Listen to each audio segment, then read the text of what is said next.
Faly miarabantsika rehetra indray rakizy.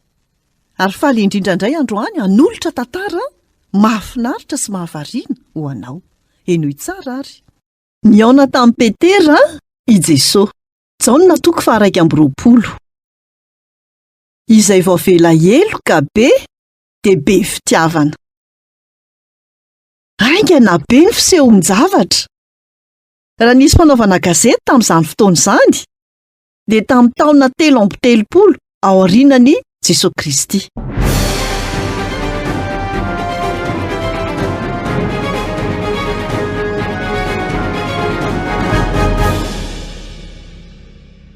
Aiza natanteraka tamin'ny andro nahafatesan'i Jesosy?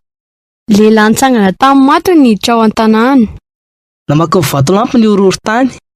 Niaiky ilay kapiteny fa zanak'Andriamanitra Jesosy. Ireo teny farany nataon'i Jesosy vita. Ary lohahevitra lehibe amin'ny pejy voalohany, foana ny fasana.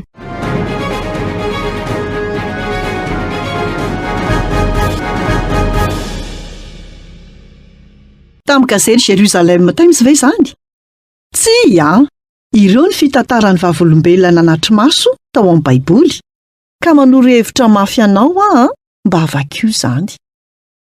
Foana ny fasana, velona Jesosy. Tao aorian'ny tsanganany tamin'ny maty dia nakany amin'ny mpianana izy. Mbola nisaona sy natahotra azy izy ireo. Faly indrindra nefa izy ireo rehefa nahita an'i Jesosy. Rehefa afaka izany dia niala tao Jerosalema i Petera sy ny mpianatra hafa ka nakany amin'ny tanànany Aviny, makany amin'ny ranomasiny Galili. Andeha anjono aho. Hiaraka aminao izahay. Noho ny hariva ny andro dia nivoaka ny ondrana tsambokely izy ireo ka nitety ny ranomasina. Tsy nahazo trondro anefa izy ireo tamin'iny alina iny. Vao maraina be dia nitsangana teo amoron-dranomasina Jesosy. Tsy nahafantatra azy nefa ny mpianany hoe izy io. Manana hoanina ve nareo? Tsia, alatsao eo kavanan'ny sambokely ny arato. Feno ny arato. Jesosy io, ny tompo io. 100 metatra monja avy eo amin'ny morontsiraka dia nahazo trondro 350 tsara be izy ireo. Avy misakafo maraina. Mofo sy trondro natono no efa voaomana teo ambony afo. Izany no fanotelo nisehon'i Jesosy tamin'ny reto mpianany hatramin'ny tsanganany tamin'ny maty.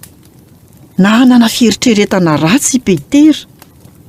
Nieritreritra ilay nandavany an'i Jesosy intelo izy. Tao aorian'ny sakafo dia niresaka manokana tamin'i Petera Jesosy. Petera, mo tia hava ianao? Eny tompo, fantatrao fa tia anao aho. Petera, mo tia hava ianao? Eny tompo, fantatrao fa tia anao aho. Petera, mo tia hava ianao? Nanjary nalahelo i Petera satria nanontany azy intelo i Jesosy. Tompo, fantatrao ny zavatra rehetra fa tia anao aho. Izany ve no valiteninao amin'ny fanontanian'i Jesosy ho anao androany? Namela heloka ny Petera i Jesosy. Izay vao vela heloka imbetsaka dia tian'i Jesosy tokoa. Izay indray no anjara hafatra ho antsika tamin'ity anio ity. Tahiny tompo daholo, nanolotra ny tantara zokomy.